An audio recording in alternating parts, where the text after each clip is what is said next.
오늘 주신 말씀 마태복음 5장 17절부터 26절입니다. 신약성경 6쪽입니다.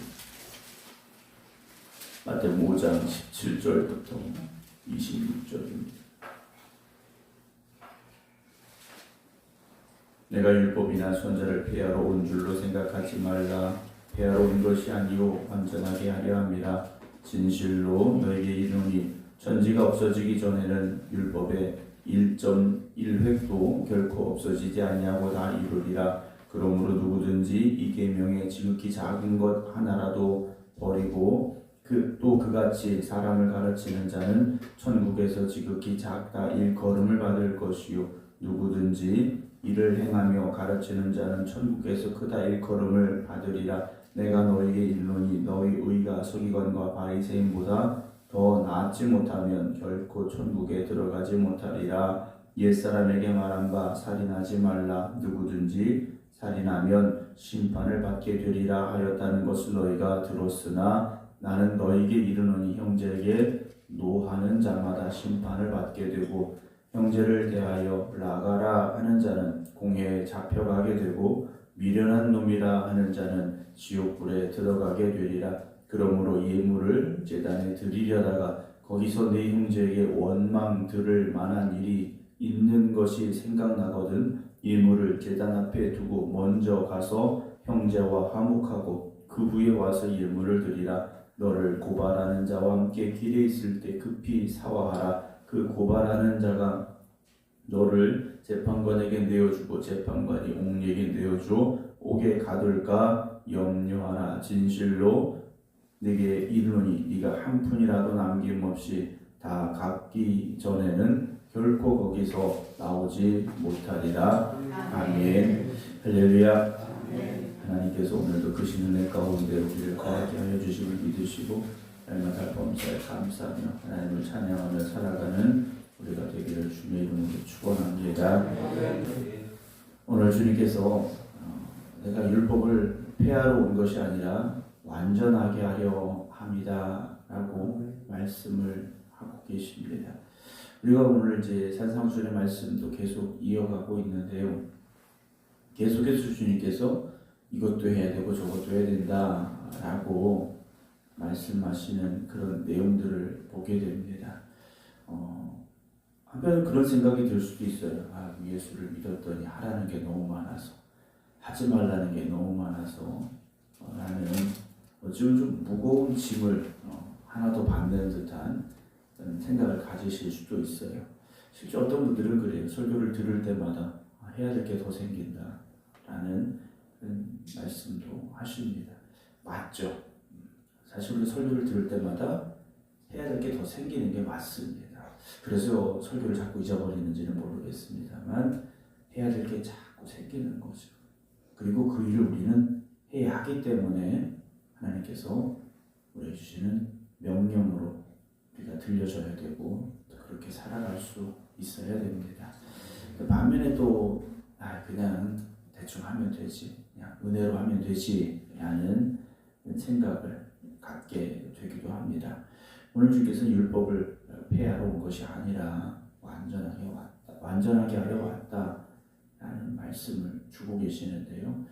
율법이라는 것을 우리가 좀 부정적으로 생각할 때가 있습니다. 우리가 특별히 이제 바리새인들을 생각하다 보면 율법에 대해 상당히 부정적인 그런 이미지를 갖게 되는 분들도 있는데 절대 그렇지 않습니다. 오늘 주님 말씀 보게 되면 18절에 이렇게 되어 있죠. 진실로, 예수님께서 진실로 또는 진실로 하신 말씀은 우리가 가볍게 들어서는 안 되는 말씀들이죠.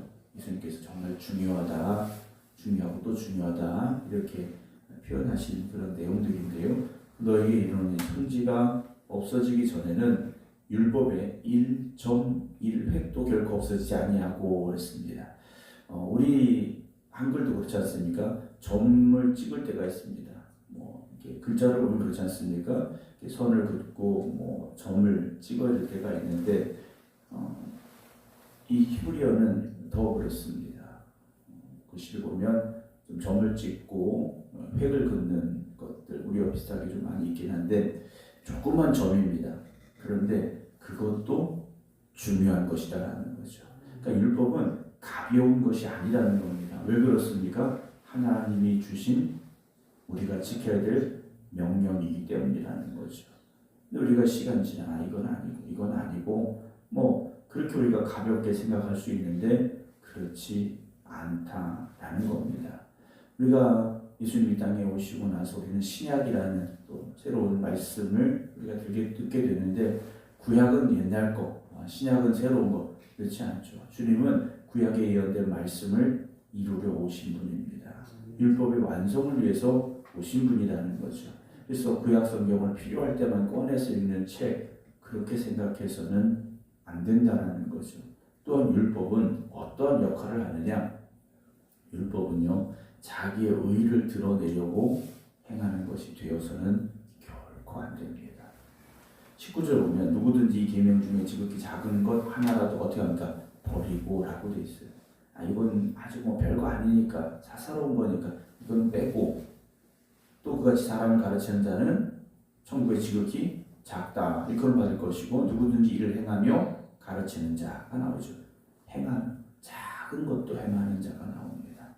사랑하는 성도 여러분, 율법은 행하는 것이죠. 행하는 것인데 나의 의를 드러내려고 행하는 것이 아니라 하나님의 뜻을 이루기 위해서 우리가 그 말씀을 지켜가야 한다라는 겁니다. 사랑하는 성도 여러분, 우리는 말씀을 통하여 하나님의 뜻을 깨달아야 되고 우리가 깨달은 하나님의 뜻을 행하기 위해서 살아가는 그런 삶으로 변화되어져야 된다는 거죠. 이 율법을 어떻게 합니까? 남을 정죄하는 도구로 쓰게 되는 경우들이 있다는 거죠. 남을 정죄하는 사람들이 있다는 겁니다. 나는 이것도 했는데 당신은 이건 못했어. 나는 이것도 잘 지키고 있는데 너는 이건 안 하는구나. 그렇게 해서는 안 된다는 거죠. 우리가 어떤 삶을 살아야 되느냐. 20절 보면요. 내가 너에게 이르노니 너희 의가 서기관과 바리새인보다 더 나지 못하면 천국에 들어가지 못한다 라고 말씀을 하십니다. 그러면 우리가 서기관이나 바리새인, 성경의 박사들보다 더 많은 것들을 해야 되는가? 더 철저하게 해야 되는가? 더 완벽해야 되는가? 라는 생각을 가지게 되죠. 그러나 주님 말씀하시는 건 그 가지수를 말하는 게 아닙니다. 율법이 몇 가지를 지켰느냐? 예를 들어서 율법에 나오는 내용이 100가지다. 그럼 우리가 100가지를 다 지켜야 된다라는 말씀인가? 라는 거죠. 물론 다 지켜 행하면 좋겠죠. 그러나 그것이 하나님의 마음을 우리가 깨닫고 하나님의 그 사랑을 깨닫고 사랑하는 삶으로 변화되어지고 하나님의 사랑을 우리가 실천하고 행하는 삶으로 변화되어져서 그렇게 우리가 하나님의 말씀을 지켜 행해야 된다는 거죠. 바리새인들이 왜 주님의 책망을 받았습니까? 사람들 앞에서 드러내기 위해서 그 율법을 지켰기 때문에 주님께서 그들을 책망하셨다라는 거죠. 여러분, 우리는 그럴듯하게 보이려고 신앙생활하는 게 아니지 않습니까? 우리는 하나님 앞에서 진짜가 되어줘야 됩니다.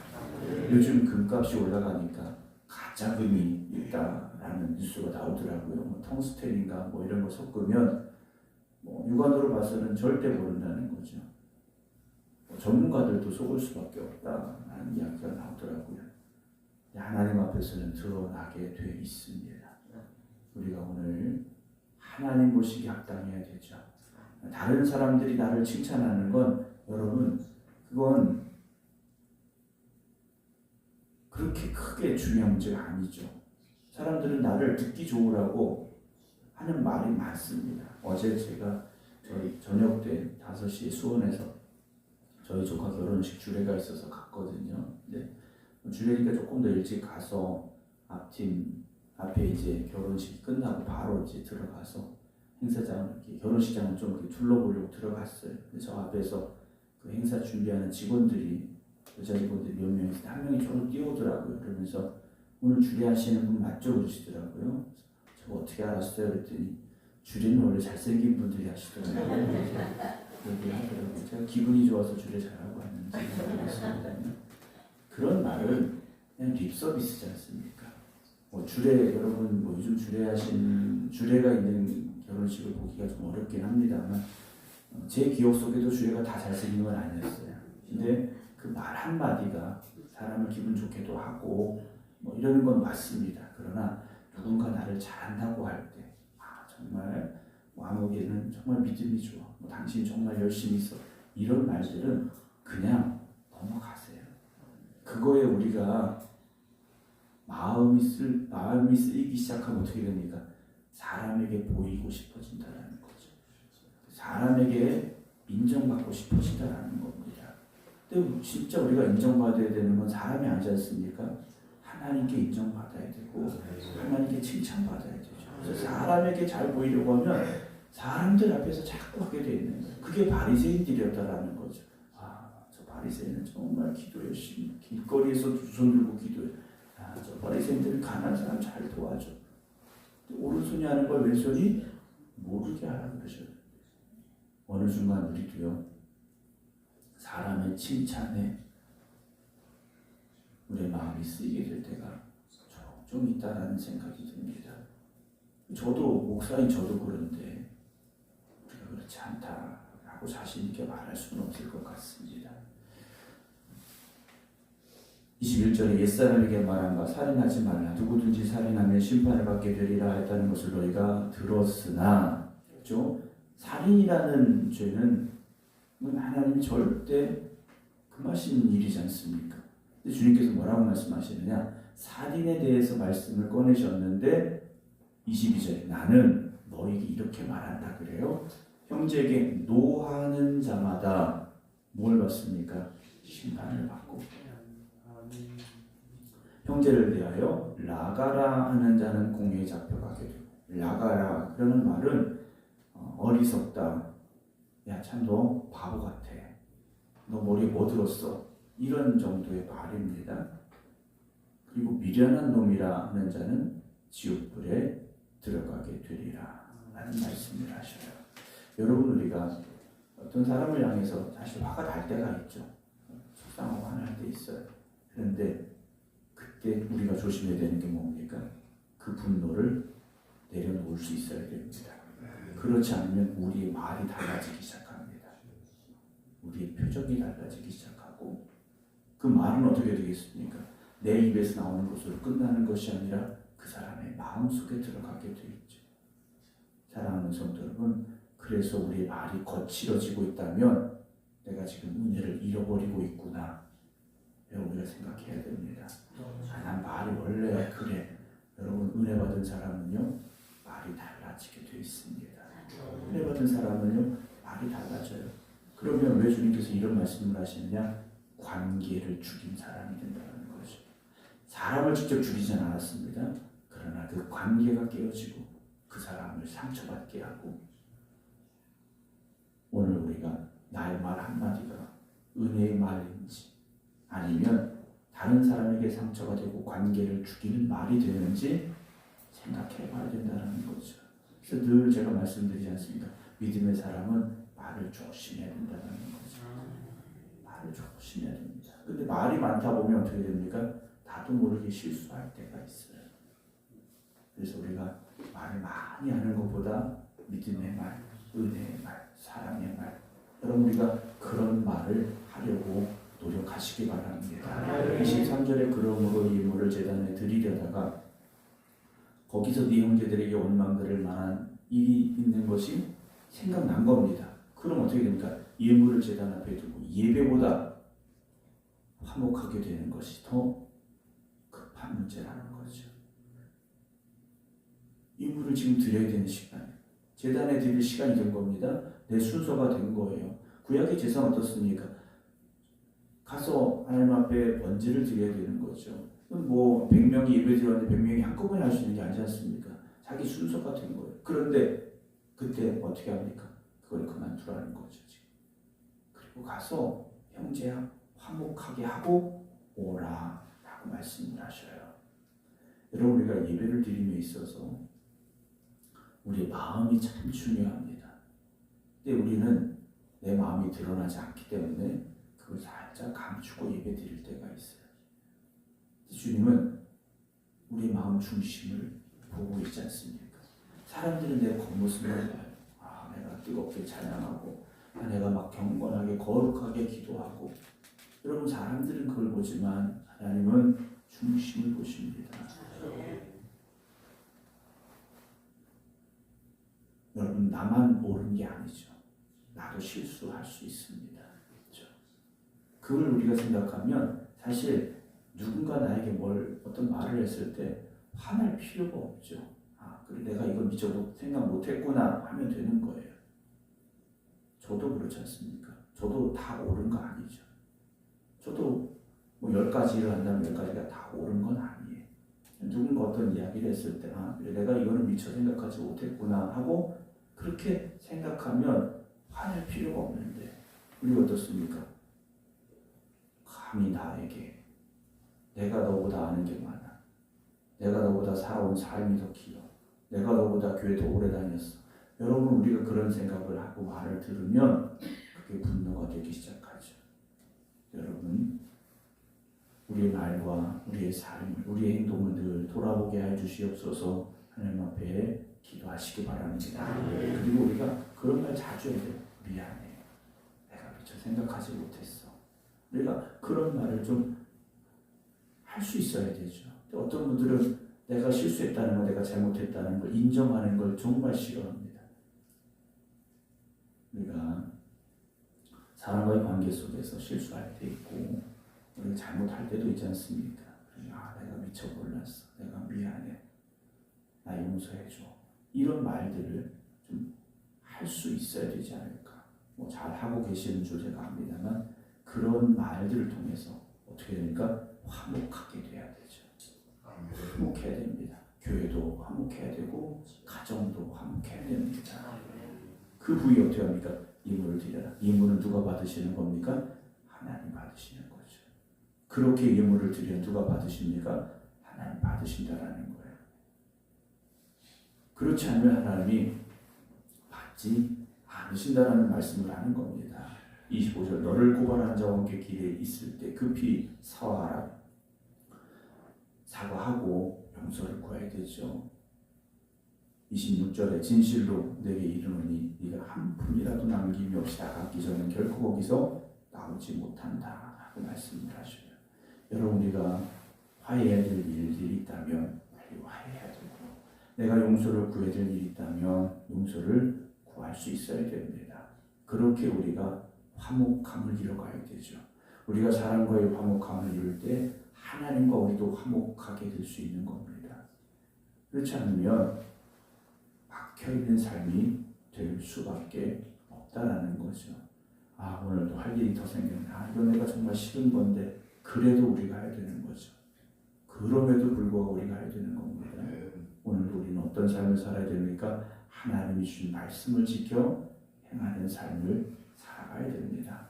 그래서 하나님 앞에 기쁨이 되는 저와 여러분들이 되어주시기 바랍니다. 내가 맨날 어떻게 그렇게 나만 먼저 말할 수 있느냐? 여러분 내가 먼저 해야 됩니다. 아, 그 사람은 바뀌지 않아. 그렇다면 내가 조금 더 바뀌고 내가 조금 더 변화되면 되겠죠.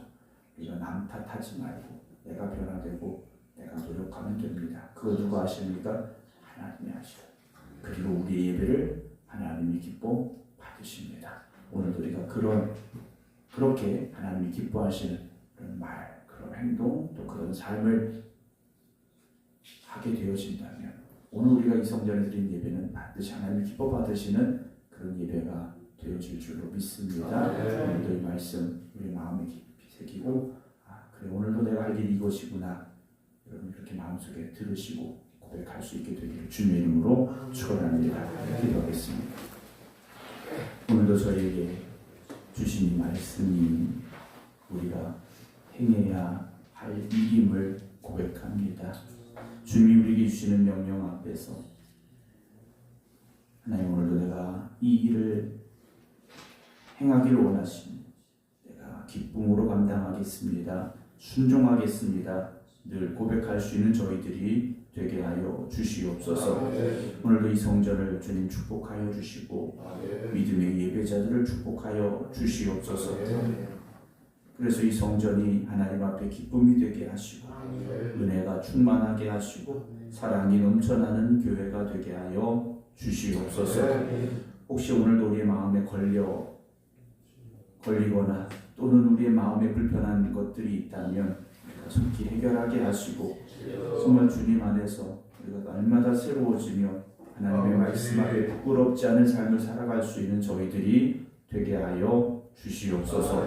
이제는 우리 주 예수 그리스도의 은혜와 아버지 하나님의 무한하신 사랑하심과 성령님의 감동 감화 역사하심이 오늘도 하나님의 말씀 앞에 온전히 순종함으로 하나님의 기쁨이 되겠습니다. 기도드리는 모든 성도들 이제부터 영원토록 함께 하시기를 간절히 축원하옵나이다. 아멘.